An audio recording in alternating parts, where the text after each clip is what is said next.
Welcome back, Nick, to episode 6 of our podcast. Nobody joined us again today, which is okay because, we have so much to talk about, and, we're very disliked amongst our group of friends. Probably like the bottom layers, like the last resort. We're the F tier. F tier is coming back to talk to you guys about a few things. I have one question that I would like to propose for discussion. Nick also has one as well. Okay, never mind, I got it. Okay. So, I wanted to talk about this situation that I've had a personal experience with recently, which was, what is a piece of advice or something that you wish you had known earlier that has changed the way you live?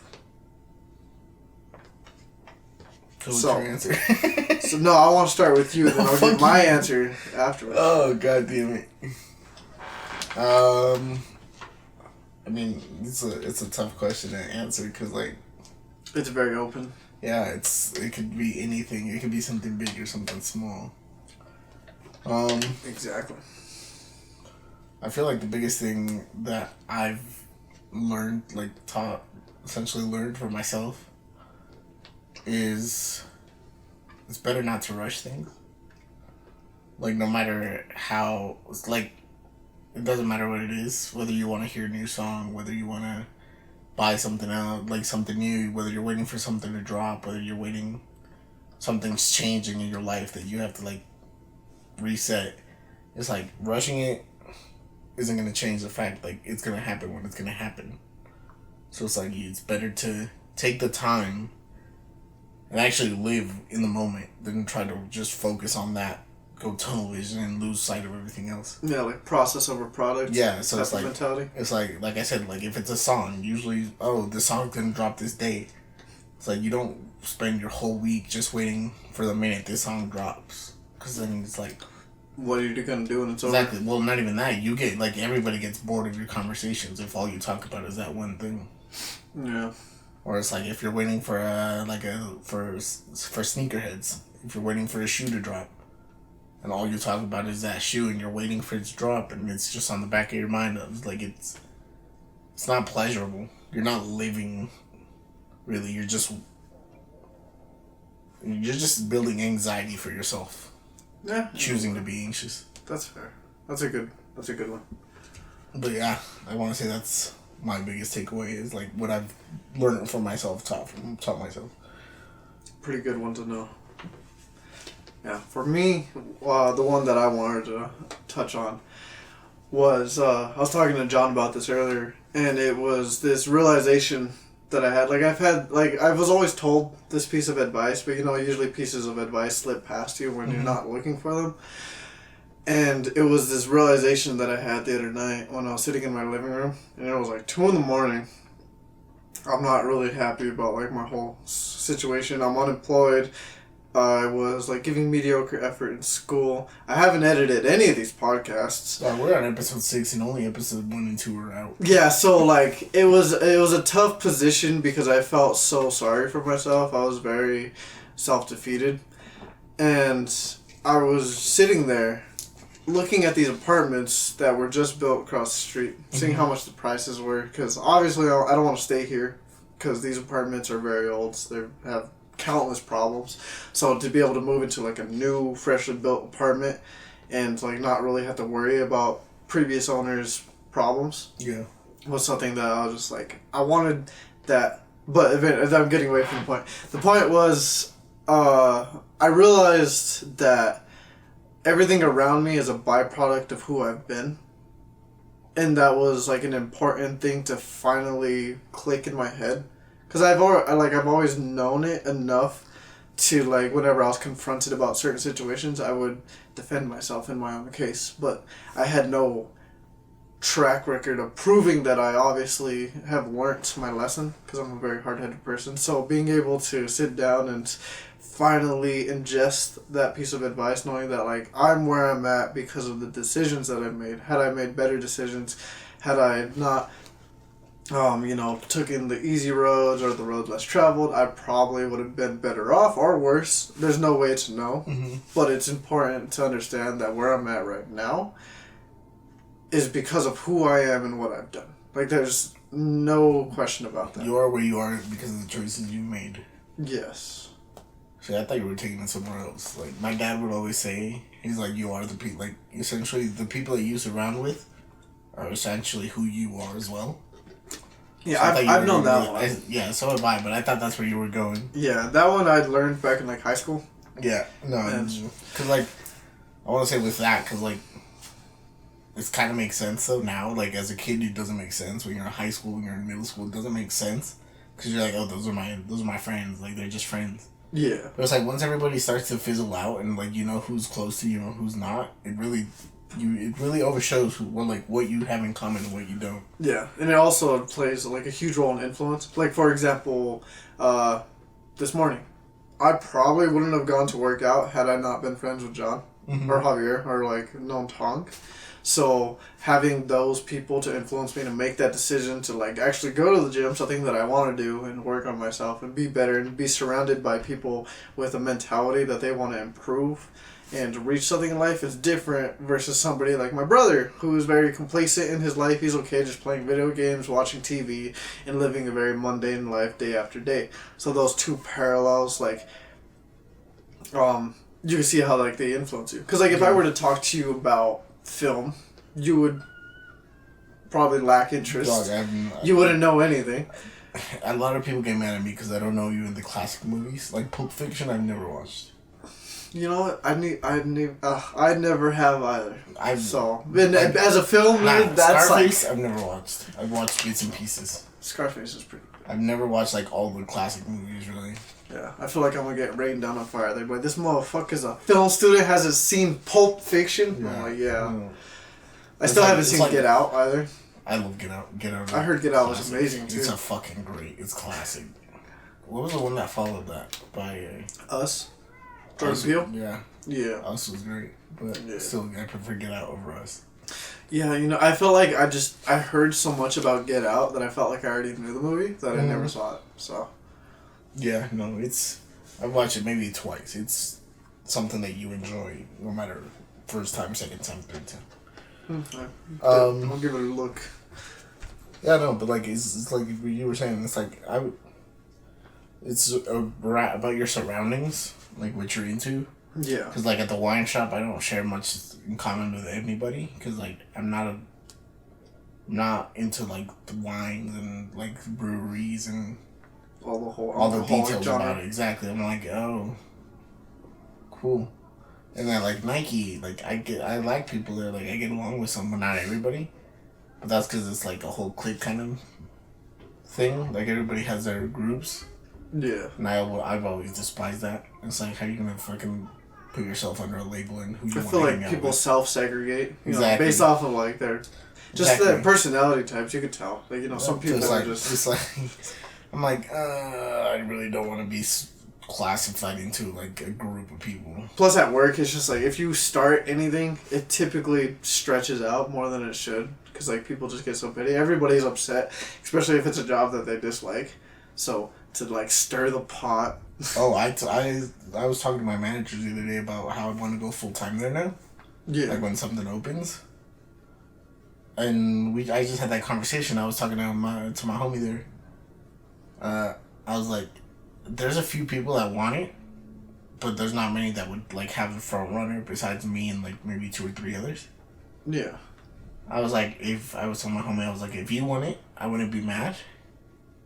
Like, I'd be upset because, like, yeah, you beat me to it, but it's, like, a fair competition. Like, I wouldn't be mad. Yeah. Well, if somebody else wanted that works there, you probably would know who. I'd quit on the spot. Yeah. I would dead ass if he beat me to a full-time position, I would quit. You're just like, alright, I guess I'm disrespected around Yeah, no, I'm like, I've been here longer. I get more confidence from more people. Confidence or compliments? Well, no, confidence. Like, they have more confidence in me accomplishing things than they do in him. Oh, so, like, your reputation is better. My reputation is better with, like, more managers. I see. Yeah, so it's like, if he beat me to it, I'd be pissed. I would quit.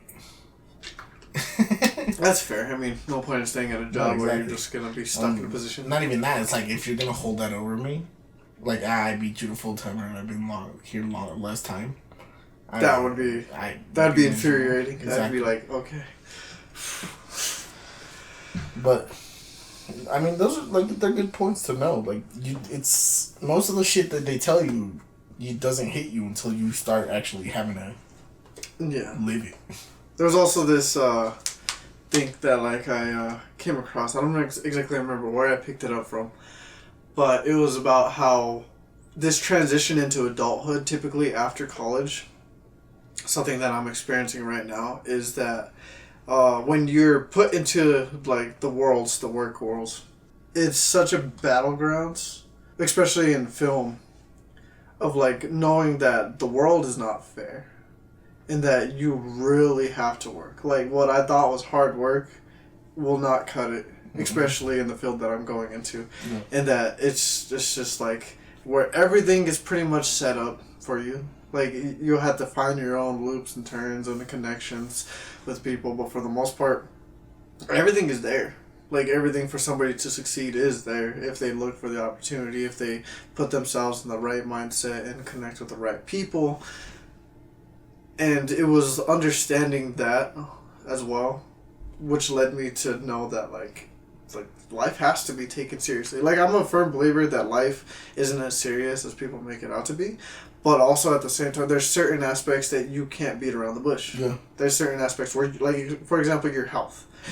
These minor things that add up over time. Like say like let me bring it up because it might be a perfect example.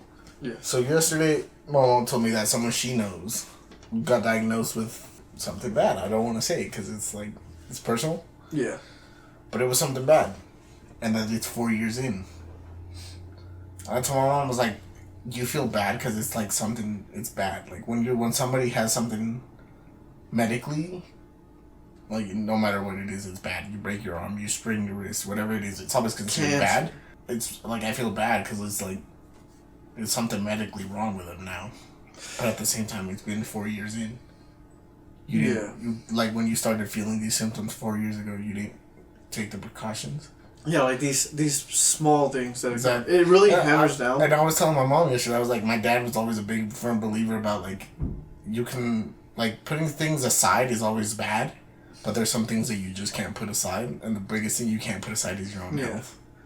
Yeah, there was this speech by this military personnel. I don't exactly remember what his position was, but he had this speech that stuck with me ever since, and it was this speech called like, if you want to change the world, focus on making your bed, because it'll hammer in the idea that the little things are what matter. That if you can't succeed when it comes to the little things, you're not going to when it comes to the big things, because these small little meticulous things that seem irrelevant in the big picture comprise most of it. Like for example your health, like eating junk food instead of eating healthy, like maybe like you just do it like every so often, but like that adds up over time. And then also these like lies that you tell yourself, which slowly as you go on in your life, you like either start to believe or you just don't trust yourself. Like you say that you're going to do something and you never end up doing it because of the fact that your brain doesn't believe anything that you're saying, that your brain is already on this path that you put it on. And like the fact that these small things are so easily overlooked, that's something that I felt like should have been, these things are things that I believe should be taught in school. Like I understand the importance of, or at least like it could be a subject, like the importance of understanding yourself and knowing yourself. I want to say that we should fall under like a major course that would almost is like psychology, which a lot of people take in college, but I was like, you should be a basic coverage in high school. I feel like it's something that every student should know. Because, like, well, there was this video I came across a couple years ago that I loved. It was this spoken word about school. And if I could recite it, we all come from different backgrounds, have different abilities and means. So why is a school full of individuals justified by the same means? And it was based off of the Albert Einstein quote that everyone's a genius, but if you judge a fish by its ability to climb a tree. And that's something that's always stuck with me, is that like if we're all different, and if the schools want to praise the fact that we're all individuals that have different talents and different skills, then why are we put into like these very like how does a repetitive system that never changes? Yeah, how does like a checklist of answers determine our intelligence? That's why I hated school up to like the last 2 years of high school. Yeah. I was a big time fucking bookworm up until like middle of high school. And then junior year came around, I was like, I really fucking hate this system. I hate school. That's how I felt too. Because I didn't think school was actually teaching me anything. I still don't believe school teaches you anything, no matter what it is, at high school, college. It's not teaching you anything. All it's doing is giving you information to see how well you can remember it and spit it back out, how good you are at following instructions, how punctual you can be. Part of that responsibility, actually not part, I feel like a lot of that responsibility does go to the teachers. Like don't get me wrong, there are teachers that do a really good job. Yeah, I'm not going to discredit there's teachers them. that go out of their way to make you feel like yes, you're actually enjoying something. Yeah, and as a teacher, I understand that the job probably would be difficult considering you're teaching like the same subject 4 times a day or even 8 times a day. That would probably get tiring. But the way teachers teach, at least for me in my experience, certain teachers stood out. And I still can remember to this day some of the things that they said and some of the things that they taught me because of how it was presented. I feel like that was... For me, some of the teachers, the stuff they taught me never stuck. It was the stuff that we talked about, like, out of class. That stuck with me. Yeah. Because I feel like those, like, moments where you're connected with somebody, where you're invested, is the, like, word I want to use. That's when you learn. Because if you're stuck in a classroom and you're watching a teacher and they're going on and on for like 30 minutes about why the Holocaust was bad, you're probably just going to take away from the fact that, yeah, that was probably a bad thing. But you're not going to care about the details because... You're not going to understand the reason it happened. Like, essentially, it's like how they say, if you let something slide so far, it's bound to repeat again. Yeah. And I feel like it's like, if we don't really teach anybody this kind of stuff and they don't really stick with this information, it's just gonna...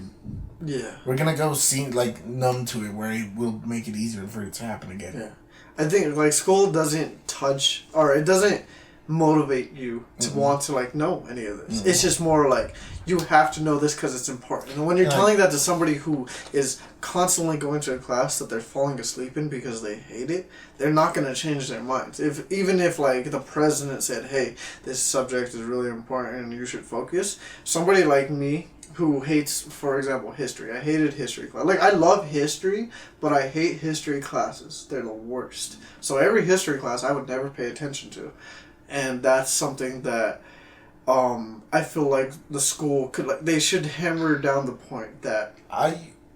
Sometimes it's not even for me with the classes. Sometimes it's me with understanding how different students learn in different ways. You can't have someone who has laser focus and takes notes word for word and takes their time with all their notes. Take it the same way as someone who has ADHD, who can't stay focused, who can't sit in one space and look at a board for 20 minutes. Yeah, I agree with that too. Because, like, for me, I didn't know I had ADHD. It's kind of like the workplace. There's people that are good with looking at screens and looking at numbers, and there's people that are good with their hands. Yeah. Like, I learned... It should be like that in the classroom. If you're good with if you can't learn off a book, off of notes, learn another way. I don't think school systems pay too much attention to that because I know it's a system that's designed to make you a worker, not to make you an entrepreneur. Yeah, I think it hasn't... Nobody has given the time to adjust to the fact that society has changed. Because the school system that we follow is the same one from 100 years ago. I mean, I feel like from this video by Prince EA that I saw about the school systems as well, was he touched on the idea, I don't know how accurate it is, but how schools were designed to pretty much put us into an industrialized environment where we're pretty much a small group and a mass of people that are contributing to helping a larger profit. And that's not something that motivates people, you know? Like, I mean, teachers will usually give praise to students that can make it out and become lawyers or doctors or athletes. But I feel like there's not enough teachers that try to understand their students enough. Like, why is he failing? Why? Or they would, like, look into their other classes. Like, for example, language arts was something that I didn't know I was good at up until my junior year. Because it was something that I hated reading because I had ADHD. I didn't know it at the time. So focusing on a book was detrimental to me. I hated looking at a book. And on top of that, I just felt like every time I wrote something, it was stupid. Like, it was illiterate. So I never really wrote. But then when I started to actually, like, get into it, I loved it. And I didn't know that. No teacher, like, because, I mean, when you're writing prompts of mice and men, like, why certain people did certain things. For me, it was Shakespeare. Shakespeare took me out every time. Well, like, most of the time, I wouldn't read it. Like, I just spark note it. Yeah. I feel like with the internet, too, it's so easy to just cut corners. Yeah, exactly. To cheat, and you're not learning even less that way. Like, I had a teacher that she would dead ass, like, straight up tell you were gonna fail. She would, like, if you didn't go to class, if you didn't do work, she would straight up tell you you're gonna fucking fail. That's fair. Like, she would fail you if you didn't put in the work. Like, if you didn't actually care or try. Like, it's not even that, like, she wanted you to get every note and every, like, a perfect score. Just fucking try. Yeah, I feel like teachers like that I can respect. Exactly, and it's like, when you do that, then it kind of makes you want to understand what you're doing. Like, yeah, like, people... Well, meanwhile, it's like, there's teachers that are like, oh, I can go once a week and just get my account, my score to be here. Yeah. And then I'd still pass.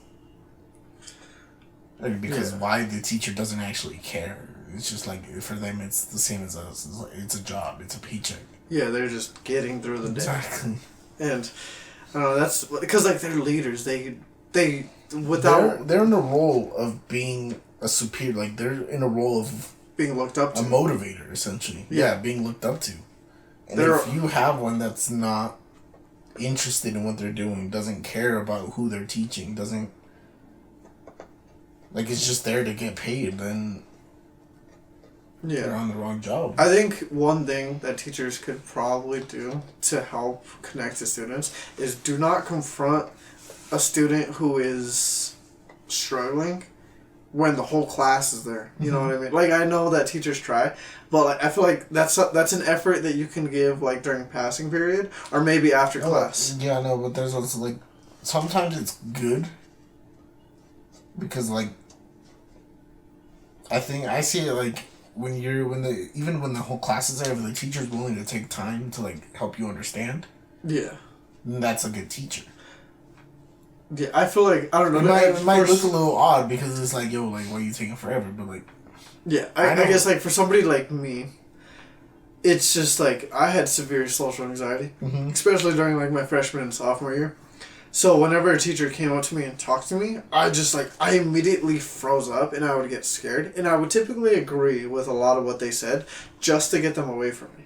You know what I mean? So, like, taking that into account, I didn't really take in anything that the teacher said at that time because of the fact that, like, one, it's embarrassing to know that, like, I'm already failing. I don't feel good about myself for failing. And now you're coming up to me and... Now I'm like, I don't know how to interact with adults or, like, superiors at this point. So I'm not in my comfort zone. This is, like, something where I'm just like, I'm trying to get away from. I'm in immediate flight mode. And I know that a lot of people are like that. I know John was like that at one point. And I feel like to be able to connect with... I feel like those talks that I had with my teacher one-on-one after class when it felt like nobody was really listening were more comforting moments where... something inside of me decided to click, and then I was like, you know what, you're right, because of the fact that... Let me ask you this. Do you feel like your habits from high school, like that, how you couldn't, like, be in a classroom setting and have someone focus time on you or whatever, or you were, like, essentially not acknowledge what they were saying just to get them, or acknowledge what they were saying but not actually take it in just to get them away from you? Is that something you do now? No. I actually take time to ingest what people say. I feel like I'm the opposite because, like, I always had the habit. I was always the motherfucker that would ask so many questions.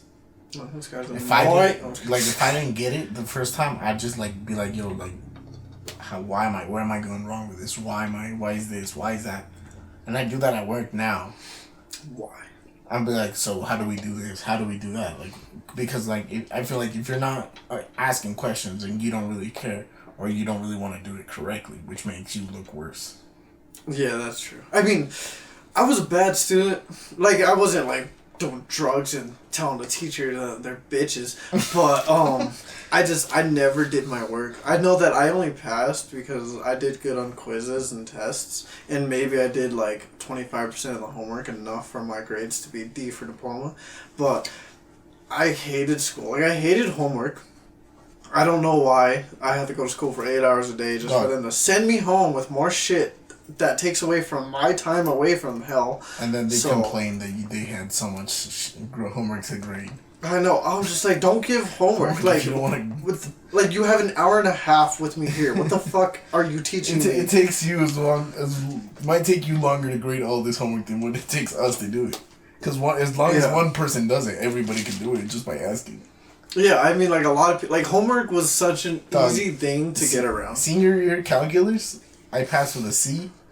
I did not understand a single thing. Like, I cannot tell you a single thing about calculus. I just copied. Bro. See, after Algebra 2, once logarithms were introduced, my brain plateaued. It was like, I don't know how to, like, process this. Senior year, after outdoor lab, when I came back. Yeah. I just lost. A week without algebra. Or calculus.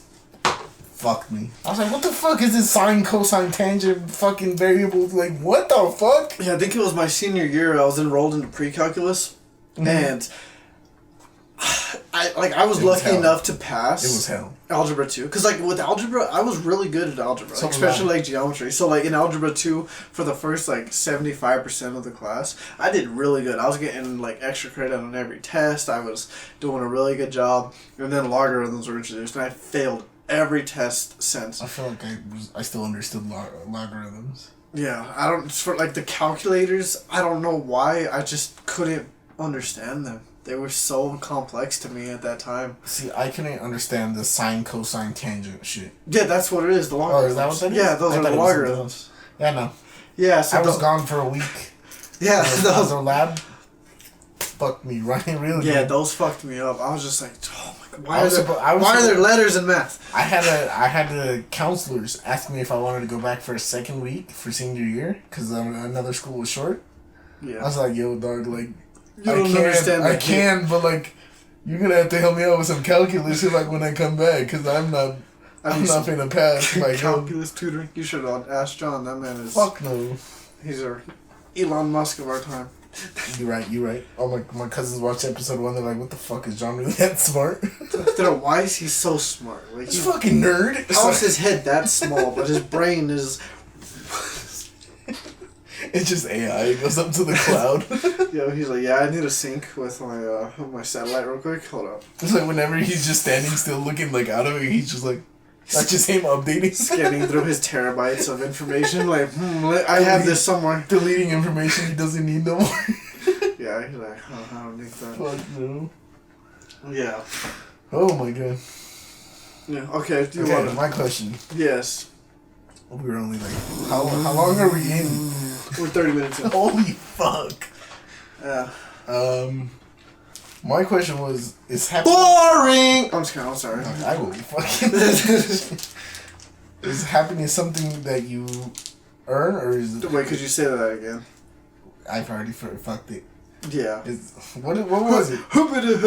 Okay. It was, is happiness something that you... Hold on, I'm gonna look at... Is it something... Do you have a right to be happy, or is it something you earn? You answer first, you motherfucker. Okay. Okay, so is happiness a right, or is it something that you earn? Mm-hmm. I feel like happiness is something... I mean, I don't agree with either entirely, but I feel like it's more on the side of something that you earn. Because I do believe that happiness is something that you kind of just manifest. I believe that anybody can be happy in a certain situation if they typically choose to be. Like, from personal experience, at least, if I'm speaking for myself, I wouldn't speak for a majority of people, but I can make myself happy pretty easily. I mean, like, I get sad sometimes, but even in those depressive episodes, I could still pull it out of me to be happy. It's just, it will take something. Like, maybe I just need to, like, meditate for 10 minutes. Maybe I just need to listen to, like, a certain select songs. Maybe I need to watch a movie. Maybe I just need to go for a run. Maybe I need to just hurt somebody. I'm just kidding. So, but, yeah, that's, like, I feel like saying earns, I feel like that's what earns my happiness. Is something that I can do to quickly get myself out of the state of mind that I'm in. I don't think that, but like... do you have the right to be happy? I feel like... Yeah, why not? Like, what's taking away my right to be happy? Even at work, when people would get upset with me for, like messing around, or just me being myself and enjoying, like, interactions with people, I got in trouble. Not a lot, but enough. But I always made sure that, like, I got my job done. Mm-hmm. And I feel like superiors, they know that they can't get upset as long as the job is done. So, I feel like it is your right to be happy. Like, nobody should be able to take that away. Because it's an emotion. That's like saying, do you have the right to be sad? No. No, you don't. Not on this podcast. I want to say, I agree. Like, you have the right to be happy. I just feel like it's also something you have to earn. Like, how happy you want to be. How comfortable you are with being. Yeah. Essentially earn your earn your level of happiness. Yeah. Like, your happiness is, you know, it's like similar, like what we said, it's a byproduct of who you are it's like, and what you do. You could be happy at work, but at the same time, like, once you clock out, that joy meter. Yeah. You're like, or you can be happy at home, and once you clock in. Yeah. There are like, that shit was hell. Like, when I was at Whole Foods, that shit was hell for me. Dog, I fucking self-harmed on the clock at Whole Foods. I felt like Amazon was, I mean, even though financially it was such a stable job, it was so bad for my mental health that it was a struggle to be happy at that job. Like, it's difficult because I know there's, like, factors in life that inhibit your ability to feel happiness or joy. Nah, see, like, at Whole Foods, I'd be happy before clocking. I'd be happy the moment I woke up. You're just, like, clocking in, you put in your number, once you hit enter, I just fucking punch the shit out of that fucking monitor. Be like, boom. Like, Nick, what's wrong? No, but I'd be pissed waking up. I'd be pissed on the job. I'd be pissed after the job. See, I feel like certain jobs definitely take away from your happiness, and I think that's important too. I don't think anybody should work at a job that they're not happy with. There's so many jobs out there. There's so many opportunities that to feel like you're stuck at a job is probably the worst feeling you could have, especially if you hate it. See, I'm a big advocate for try as many fucking jobs as you can. Yeah, I mean, like, what do you really got to lose? Dog, I've been working for 3 years and I've had like 11 jobs. Yeah. And I finally like found one that I like would say I want a career in. Yeah. I feel like that's important too, because I feel like that goes with, like, a lot of things in life. I feel like you can't be certain what you want unless you've experienced a wide variety of it. See, because, like, I tried Whole Foods because my mom's there and that's her career. So I was like, well, maybe I'll fall down, like, I'll be the same as my mom. No, my mom loves that place. I fucking hate it with a passion. Even now that I don't work there. I think that's, like, similar to, like, how Amazon was. Because, like, at Amazon, there was a lot of young people who were the ones that made the turnover rate so drastic. Uh-huh. Whereas there was middle-aged people, like 30 or 40 years old, that said that job was, like, the best thing they ever had. You know, because it requires minimal effort, no skills at all. It's a very brain-dead job where all you have to do is pretty much be a cog in the machine. Mm-hmm. So, for somebody who just doesn't want to do anything, doesn't want to think, doesn't want to interact with other people, that job's a dream job. But for me, a social person who just didn't want to be stuck doing the same thing every single day for 10 hours a day, like, I mean, yeah, it was good money, easy money, but that's not what I'm looking for in life. Mm-hmm. You know, I look for experience. I look for these moments that you can enjoy. Like at retail. Like, everyone said that, like, working in retail would suck. That it was the worst job you could possibly ever get.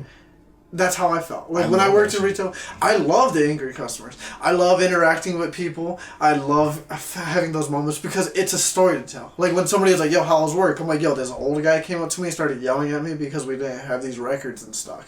Instead of like, yo, how was work? Same thing. Every day. Yep. Nah, it's funny, too, because, like, it's funny how little attention people pay until they notice it. Like, when I would always tell my dad and my mom, like, with Whole Foods, I was fucking miserable. I was always in a bad mood. I was always, like, depressed. I was always just, like, wanting to fight. I quit and started other jobs. I cared more about Nike and went to the wine shop and all this. Yeah. And, like, I was talking to my dad a few weeks ago, and he goes, I didn't fucking realize, like, how much of a better person you are now that you're not there. When you were there. I was like, yeah, because it's like, when I was there, I fucking hated the concept of just having to be there. Yeah. I was like, so jobs. when you're at a place 4 or 5 days a week, that's most of the week. Yeah. So it's like, that's pretty much just by default, you're just always in a bad mood. Yeah. Like, that's a third of your life. Exactly. So I'm like, as soon as I left, and like, back to Nike, back to the wine shop, back to doing other fucking dumb shit. It's like, I wasn't miserable anymore. So it's like, I started fucking wanting to be happy again. I started enjoying my time again.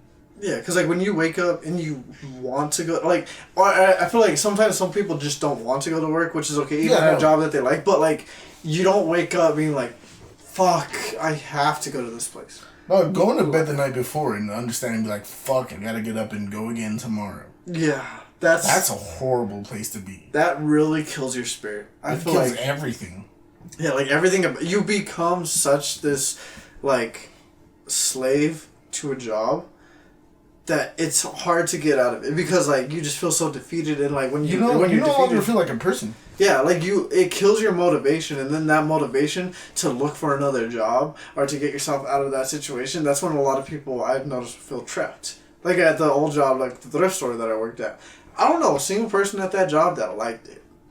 At all. But they were all still there, and I think that was just, like, it was an aura. It was just, like, this trap. It was like a curse. I feel like a lot, too, where it has a big effect is people are afraid of losing that check.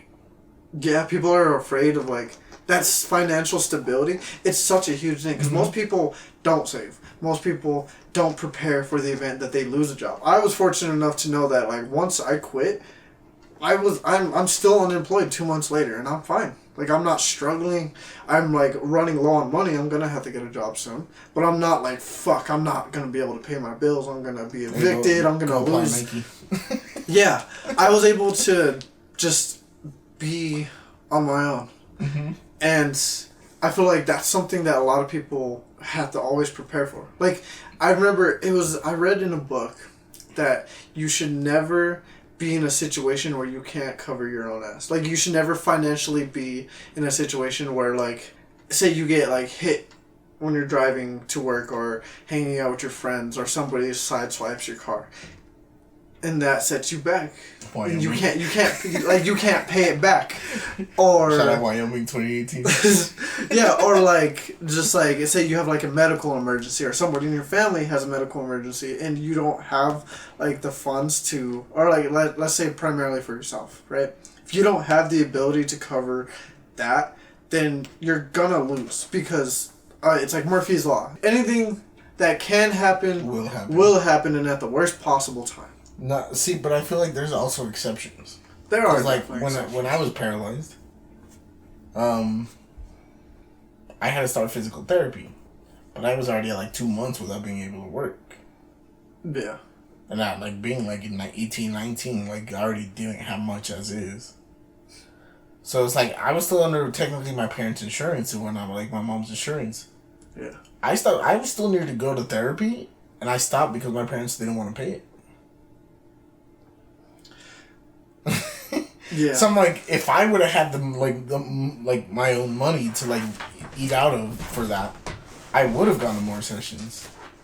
But I had like didn't have much because I hadn't been working for long, and like, if I were to pay out of pocket, the insurance wouldn't kick in anymore.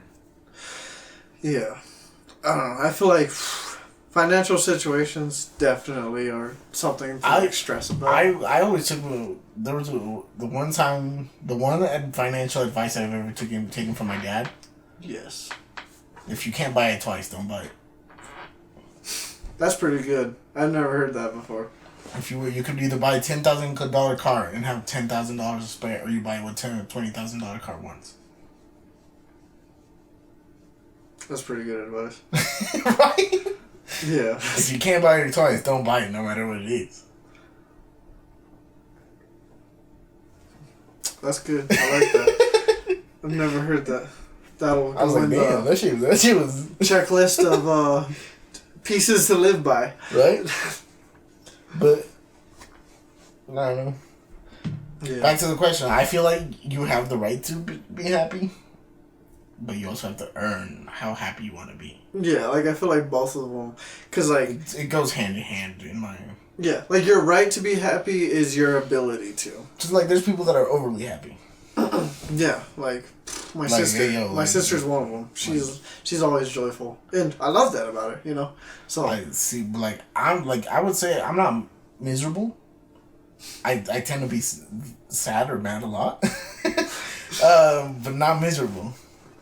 But like the people that are always in such a good mood, always so happy, fucking flamboyant. I'm like, yo, like, chill. Like, why? I mean, it's 8 o'clock in the morning. You're already fucking bouncing around. I mean, I strive to be that guy because I can't. I don't. I just want to be neutral. Like, I mean, yeah, for like somebody like I guess you know, from coming from like a depressive state, being neutral is like definitely a step up. Yeah. But like for somebody like me, man, I'm loud naturally. Like in these podcasts, it may not seem like it. I'm very controlled in these podcasts. But like, I don't know. You're loud without the podcast, and you're even louder when you're drunk. Oh my god! Like I feel like when I really get into the character that I want to be, which it happens at least once a day, I'm still like happy about, or like even more so than that. It's nice. It's like a therapy because of the fact that like I have so much energy running inside of me all the time that like. It's just, if I feel like it needs to escape somehow. And being loud, being obnoxious, those like, or like, I try not to be obnoxious anymore, but you get what I'm saying. Mm-hmm. So, back to like the whole happiness. I feel like, I don't know, it's a nice thing to touch on, knowing that like, you manifest your own happiness. And also, it's something that like, you can't be happy if you live every single day just completely doing everything against your character. Like, for me, somebody who likes to be active, fit, and make movies, if I'm spending every day getting high, getting drunk, and sleeping in, and just watching other people's content and not doing anything for myself, how am I going to be happy in that state of mind? See, I'm just like, I require the bare minimum to survive. Is like my normal is. Like, I just want to eat like once, twice a day to where I'm like full, not starving, not hungry really, just where I'll survive the day. I'm not like, if I'm not much of an active person, like I'm not much of a fitness freak, but like I'd be down to do football, down to do soccer, go to the gym every once in a while. Like I'm not gonna shun it. But like at the same time, I'm not someone who strives for it. I'm not someone who will say no either. It's more like a casual thing for me. Like it's a... Yeah. You're very... I don't want to say... I don't want to say like I will do the same thing over and over because like I hate doing the same thing over and over. Yeah. You're like a passive roamer, pretty much. Yeah, see, like when the whole lockdown happened where I wasn't working for 2 weeks, it was fine because I wasn't working for 2 weeks, but I missed working. Because I was doing the same thing over and over, sleeping in late, playing video games, eating, taking the dog out. Same fucking routine over and over. Yeah. I feel like I'm a bit different in your regard because I feel like for me, in order to be happy, I have to achieve something. Even if it's something as small as making sure that my room is clean, the kitchen's clean, maybe I edit a video, maybe I write a script, whatever it is. I feel like in order for me to be complacent, those are where my standards are. I've always held myself up to these really high standards that I often fall short of. But it was this mentality that I instilled back in 2018 where I did this project and I graded myself, and I ended up getting a 52 or like a 42.4%, something like that. And I wasn't discouraged by it, you know, like, because the whole time I was like, I knew that I was doing as much as I could, and that's what matters. And at the end of the day, I'm 42.4% closer to the person that I want to be, rather than like not doing that at all. Like, I'm closer now to who I want to be than I would have been had I not done this. And that was always like the mentality going forward, is that I will always set my standards high. You know, like aim for the stars, and like even if you miss, you'll hit the moon type of thing. Yeah. Whereas like if you aim, it was this like there was a quote by Les Brown where he's like, the problem is not that people aim high and miss, is that they aim too low and hit. Because, like, if something's obtainable, most people go for these really obtainable goals. Like, even if it's something as simple as, you know, I'm just going to go to the gym, like, 3 times a week for 30 minutes. You know, whereas, like, other people, like me, I'll be like, I want to go to the gym consistently to be able to, like, be in prime health. Like, I want that to be something I experience at least before I die.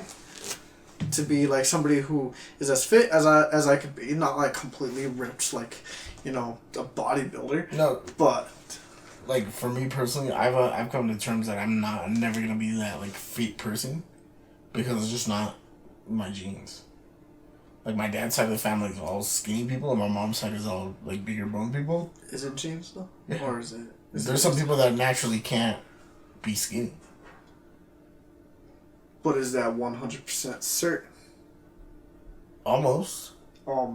There's exceptions, yeah.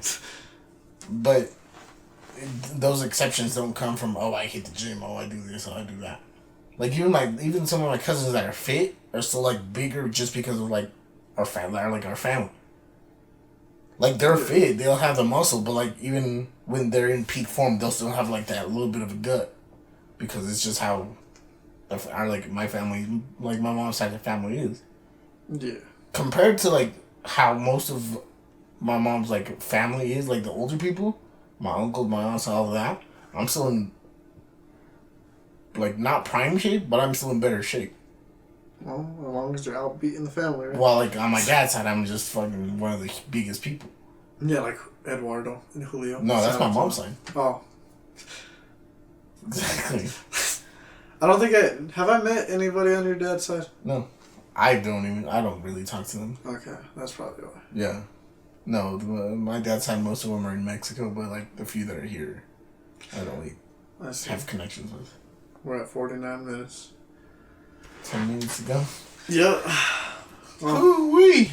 Even when we don't have things to talk about, we still find 50 things minutes. to talk about. I don't know, because, like, we didn't have a lot to talk about. We came in with 2 questions and we're 50 minutes in. Yeah, see, I wasn't giving this too much thought this week because I was finally crawling out of the rabbit hole that I spiraled down in. So that's good that I'm finally, like, up. I do believe that I could get all the podcasts up this week. No, not what is today? Today's Saturday. Today's Friday. I do think I could get them all up within the next week, like every 2 days, probably.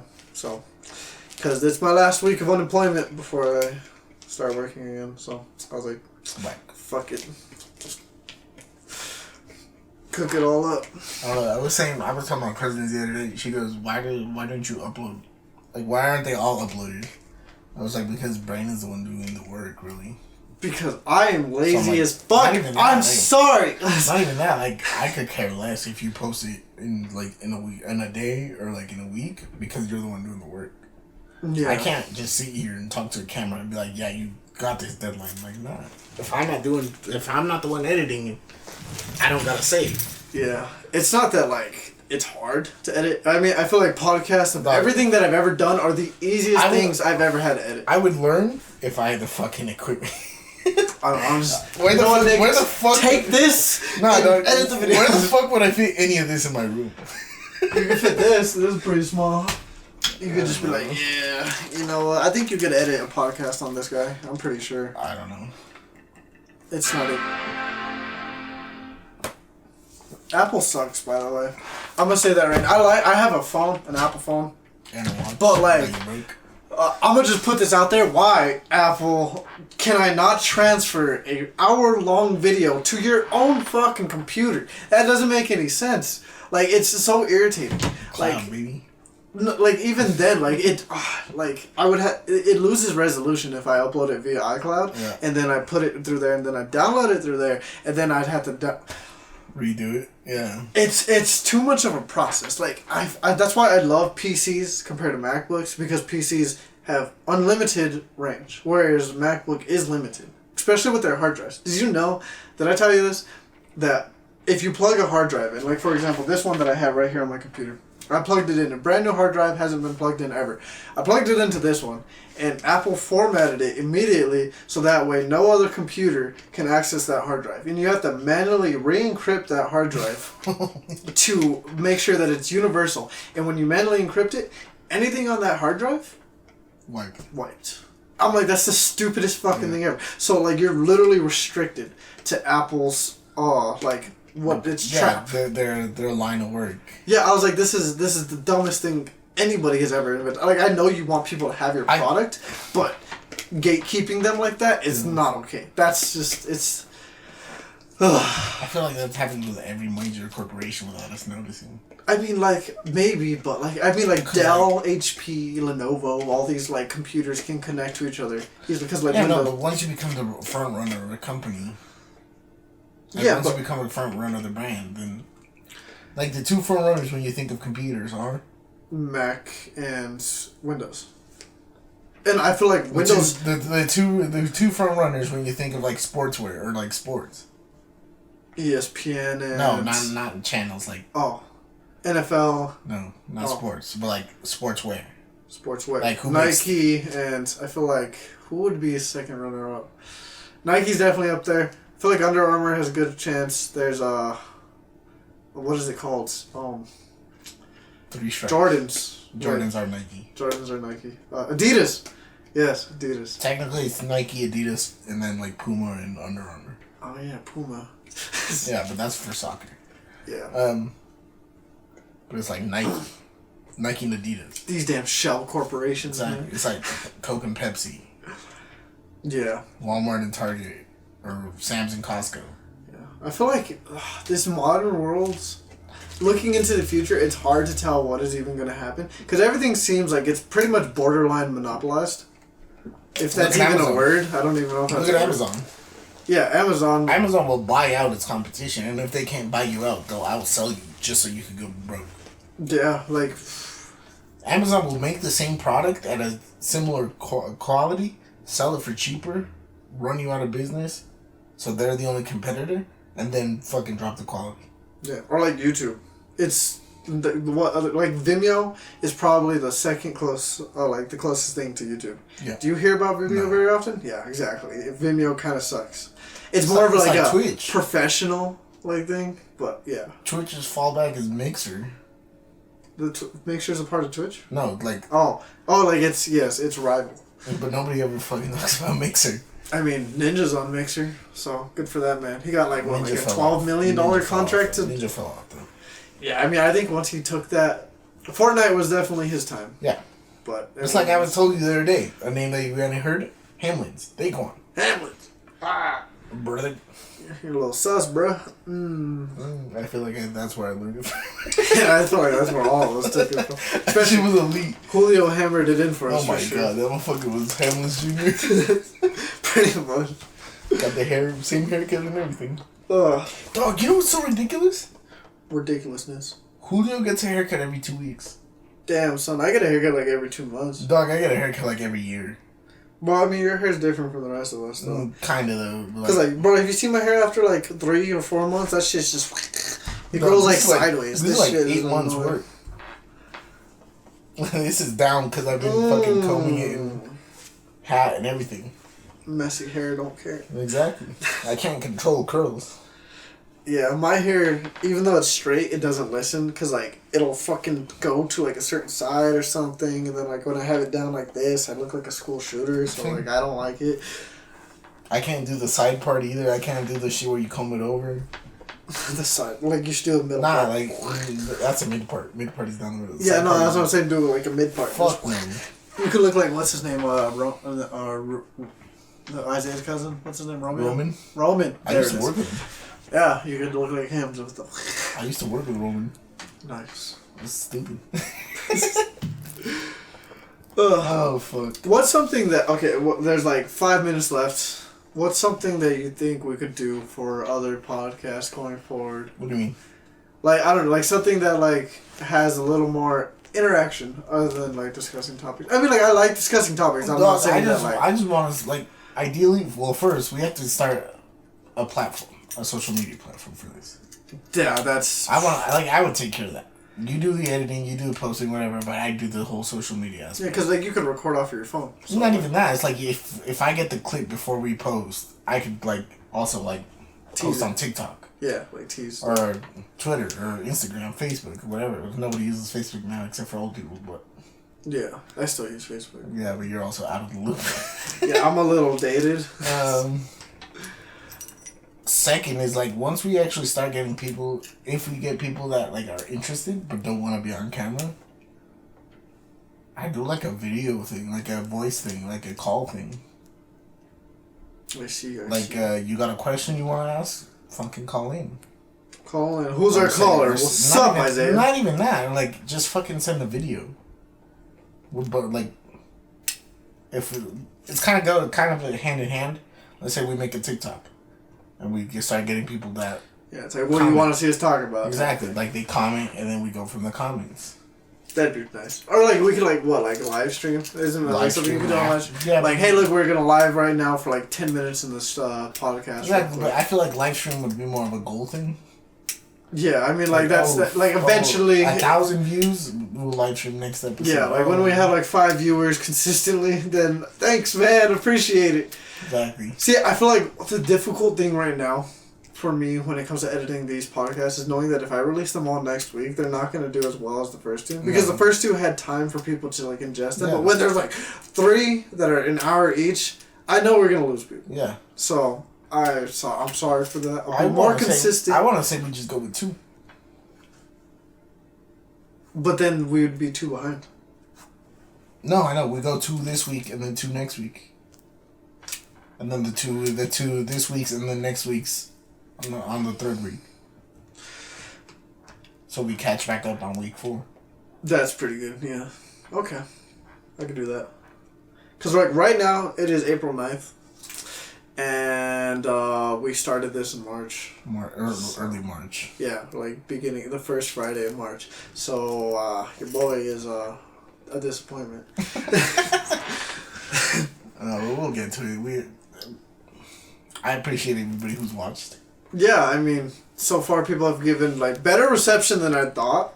Like, I've gotten the live feedback. I've gotten it straight from my family, straight from my friends that I've told it to. Yeah, like I've actually heard John and like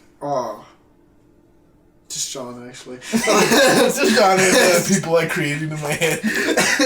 Yeah, John actually like told me about like a moment in the podcast, and that to me those moments as like somebody who spends hours on this, it's gratifying. Because it's nice to know that I sit down at a computer and for 3 hours I have to edit this for somebody. And I try to make sure that at least every minute counts in the podcast. Because I'm very meticulous with my editing. So to be able to hear at least like some sort of feedback, it gives me that gratification knowing that at least I'm not doing this just for it to go into a void that nobody would ever see. I get that too. Like when my cousins were watching it the other day, they were both watching it. Like they started at similar times, so one was ahead of the other. Yeah. And they were just fucking asking me questions. So what is this? Why do you do this? Why do I do this? Like my cousin Diane, she goes, why are you such an aggregator? I was like, someone has to be the fucking life of the party.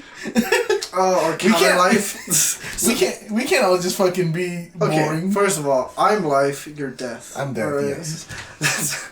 It's how it works. Yeah, see, I speak from the heart, you speak from, like, rationale, your mind. Yeah. So, that's where we differ. Exactly, it's like, but if I don't, like, if you have just you, John, and Juan, like, you guys will, like, you'll talk and talk and talk. We relatively agree on things. Yeah, but, like, Juan doesn't much of a talker. Yes. Juan will talk and speak his point, and like that's it. John isn't much of a talker either. Yeah. He'll add in if he feels like it, but for the most part, he sits and observes. Exactly. He intakes all that information. So, like, if it were just you and John and Juan, you'd be talking most of the time. Yeah, I mean, but maybe. Like, John talks quite a bit. Yeah. Like, when it's, like, in a more close situation. But, like, me and you, though. Yeah. I have to fucking counter you. We're definitely the prime voices in these podcasts because of the fact that, like... We won't shut the fuck up. Yeah. Alright, well, is there anything you would like to end this on? Not... What do you guys think of the new aesthetic? I kind of like it. It's something. Because, like, based off of the camera, we have, like, these LED lights. Ooh. Yeah, so I decided to turn off our main light and then add studio lights and then just have it be, like, a red and blue vibe. Because red and blue is going to be my main color going forward. It's not just blue anymore. So. Yours? Yeah. Oh, I thought, like, for the podcast, I was like... Oh, no. Spectrum Squad, we're all different people of all different colors. Yeah. That's the whole goal of Spectrum Squad. I don't think I've actually said that on camera. We used to set our color, like, if you watch Brandon's old, like, GTA videos... Yeah. We would set our color for text as, like, what we wanted our color to be. Yeah. And, I mean, I'm still going to do that. That's still, like, because, like, I was primarily blue. I will always be primarily blue, but I've woven red into my career now because of like a project that I'm working on that'll make sense in a few months. So I'm throwing this in there. I'm always, as far as like identifying colors, black, negro. All right, well, that's it for episode 6. This one will be out here. Let's okay. Let's say today is. How about on Monday? I'll release one. On Thursday, I'll release another. And then... I feel like if I release 2 a week, we'll be caught up in 3 weeks. Right? Because, like, let's say episode 3 comes out... We have 5 now. 6 with this one. 6 we post 2 next week. We record 1 next week. So we're at... Write this down. We're at 3. Because if you take 2... Catch! Oh, you bitch. Where's my notebook? I don't know. Oh, there it is. What day is it? Alright. Okay, so we're at April 16th, right? Alright. It's April 9th. Fuck, you right. It's April 9th. So we would... So it's Friday. So I will release every Monday and Friday. How's that sound? Right? Or no, every Monday and Thursday. Monday and Wednesday. Monday and Wednesday? Okay, so every Monday and Wednesday. So we're at 6 now with today's. You released 2. Okay, so I release episode 3, then episode 3 and 4. 3, 4, and then 5, and then 6, then 7, and then 8. Uh-huh. But then, so this next week, when I release 3 and 4, we're going to record episode 7. And then you record and then I'm going to 5 record and 6. episode 8, and then episode 9, and then episode... Oh, that works out very well. Okay, so yeah, in 3 weeks... So in 3 weeks, we'd be caught back up. Yes. Big brain. Has anyone ever told you how sexy you are? Yes. Well, they're lying. Alrighty. Well, that is it for our podcast. I hope you guys enjoyed this one. A more subtle one. Yeah. But, I mean, hey, as long as we got it done, and then come in 3 weeks... that sounded bad to me. We'll come in 3 weeks. Come in 3 weeks, guys. Come in 3 weeks. Come in 3 weeks. So, whatever that is. It's pretty good. Early May, you might want to come. It's been a good podcast. Come in 3 weeks, and we will see you in the next one. Hopefully by then we could maybe start some sort of social media platform to connect with people. Yeah, by May, my goal is to at least have a TikTok page and maybe an Instagram page up with this shit. I would say Twitter. Twitter catches fire. I'll let you do Twitter because I don't use Twitter at all. So I'll do it all except for Facebook. I could do I could do Instagram and TikTok. I feel like we could like do it back and forth. Yeah. You could do Facebook. I'll do Twitter. I could do Facebook. I'll do Facebook and TikTok. I feel like because with TikTok, I could add like those special edits on TikTok. You could do Instagram. I feel like that's a little more controlled. Twitter. Yes. Anyways, yeah, that is it for the podcast. So thanks so much for watching. Hope you guys enjoyed. If you did, leave a like, leave a comment down below saying fresh lilies. No, fucking. If you have a question you want us to answer, comment that shit. Because we be running out of ideas sometimes. Yeah, I mean, like, especially when my week is busy and I don't have enough time to think about what we're going to talk about. Yes. So, other than that, that is it for episode 6. So, I think, yes. Alrighty. Oh, yeah. Oh, never mind. I was going to say something, but it doesn't matter. Go listen to Apologies new song. Apologies, new song is out. Rap Star. I mean, at this point, it's gonna be a month old. So You're right. Go listen to Paul. go listen to who releases in a month. the Bible's audiobook. Go listen to some Shakespeare. We're all children of Jesus. Kumbaya. Next week we cover religion. I'm kidding. What the fuck we don't? How to get